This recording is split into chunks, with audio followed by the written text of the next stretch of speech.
chance til at starte det her sønderjyske Jørgen. Velkommen, og du går lidt ind. Det er jo fordi, at vi har fået en besked om, at Fuglsang-bryggeriet er blevet solgt til Royal Unibrew, ikke også? Og der er nogle mærker, der ikke er der længere at få.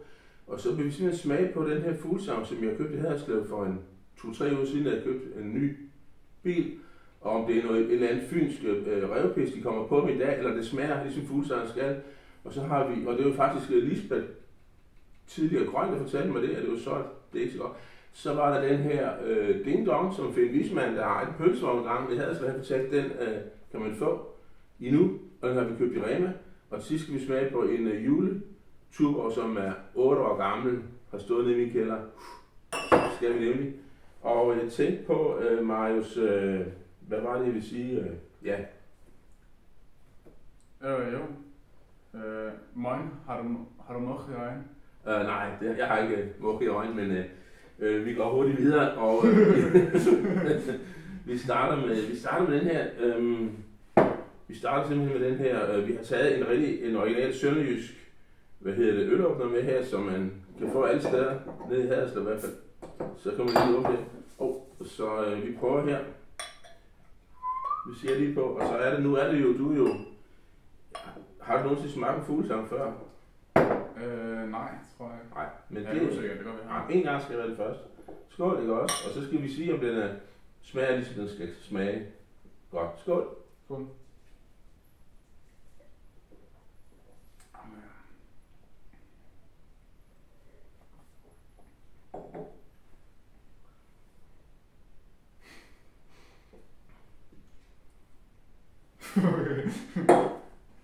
Det er fandme svært, fordi hvornår har jeg sidst smagt sådan en? Det smager meget neutralt. Ja, det synes jeg egentlig også. Den smager sgu egentlig okay, synes jeg. Det synes jeg faktisk. Nå. Ja. Men så skulle vi også anmelde det her. Hvad er det, hun hedder hende der? Det kan jeg ikke lige læse, jeg har ikke briller på. Rikke Thomsen, ja. Det var jo sønderjysk sang i Kedelhuset i Silkeborg for et par uger siden. Vi var desværre ikke inde og høre den, så det kan vi ikke gøre, men ellers så ville vi gerne være det. Er det ikke også rigtigt, Magnus? Jo. Ja, jeg tror, den var god. Hun synger jo sønderjysk. Nå, ja. Deutschen jetzt. Ja, okay. Det er galt land. Ja, det er klart, det er godt. Og nu er vi så kommet til den her Ding Dong julebryg, ikke også? Som Finn Wiesmann siger, er det bedste julebryg. Nu skal vi se, om det så holder stik. Det kan også være, at den er bedre end den her gamle tuber. Nu ser vi. Okay, jeg drikker lige. Resten er lige, for man kan ikke have sådan nogle gamle særter i glassen, når man smager øl i vel. Så, det er jo, så blander man det jo. Sådan der. Så det er altså en Ding Dong fra Fuglsang fra Rema 1000 mg. Skål!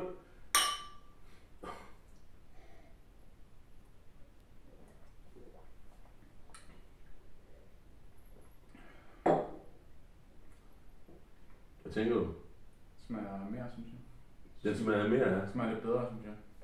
Altså Marius, han kan faktisk drikke temmelig mange øl, ikke også? Men ikke så meget rosévin og sådan nogle ting. Det går ikke så godt. men han er god til at drikke øl. Det er ikke, man har det fra. Nå, men jeg synes faktisk, det smager meget godt, helt ærligt. Ja. Og nu har vi så taget med her i dag. Vil du have et bum? Bum, ja. Ja, godt. Tak, du bør ikke have taget den. Nej, vi har også taget nogle flere ting med for ligesom at vi har taget den her Ole Olsen plante, som vi har præsenteret for nogen før, som jo, han kunne noget med en knatter, den dreng, det kunne han. Jeg sagde et navn. Og vi skal nu smage et stykke leverpøls fra Slagtet Lampe i Haderslev, som jo er noget af det mest autentiske, som vi spiser nede i Sønderjylland. Nu er vi lige her. Sådan der, værsgo. Ja. Sådan der. Ja. Er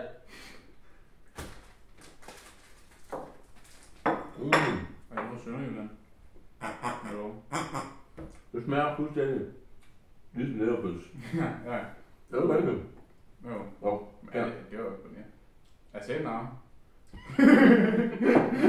Nu tager vi den her fuldstændig autentiske sønderjyske ølåbner igen, så åbner vi en tuber, en juletuber, og der vil du lige læse, hvor den er fra. Det står der ikke. Nå, 26. 6. eller hvad? Ja. 17. 7. Nej, 2017.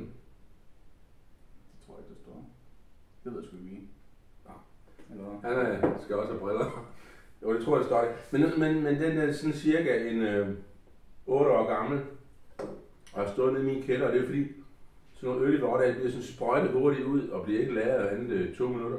Så jeg læste stadig, at hvis man lader dem stå en hel masse år nede i sin kælder, for eksempel 8 år, undskyld, kan vi slette det bagefter? Det kan jeg klart. Okay, nu tager vi de store 150 års jubilæumsglas frem. Her, ikke også fra Fuglsang nu. Ja. Der er ikke sådan et. Og den tager vi frem nu. Og så skal vi se om sådan en tuber, der står 8 år nede i vores kælder, om den er bedre end en juleøl fra Fuglsang. Det er lidt spændende, er det ikke det? Jo. Godt. Og når vi så har gjort det, ikke om, så skal du være klar. Her. Der er ikke sådan et. Ja. Månen har en mok i øjnene. Nej, jeg har ikke mok i øjnene. Nej. Men så lige om lidt, så tænder vi den her op, for ligesom at fejre det snart nytår, ikke også, når vi lige har drukket den her. Ja. Så 8 år gammel snæbejer er jo... Skål! Skål.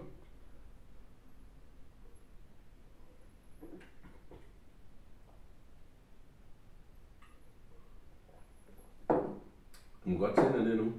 Ja. Det smager sgu da meget godt, gjorde den ikke? Jo, smager meget sødt, synes jeg. Ja, den er meget sød. Altså, den er faktisk... Smager af juleøl, ja. Den er faktisk lige så sød, som de er i virkeligheden, han er sagt, men hvor skulle sukkeret også gå hen jo, kan man sige. De plejer at være sådan lidt klamme og kedelige og sådan noget. Nu tror jeg, der sker noget lige om lidt, så. Ja, okay. Jamen, moin, har du mok i øjnene? Moin. Lad os lige på min plads, ikke op? Nå, slukker du for den?